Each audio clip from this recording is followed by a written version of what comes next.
Dnes je druhý deň lyžiarskeho kurzu.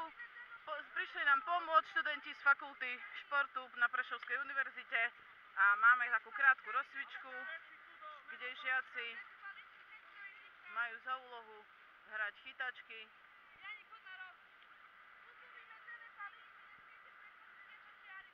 Chytaj, Marko, nespí, utekaj. Tak, chytil Melisu, Cyrila.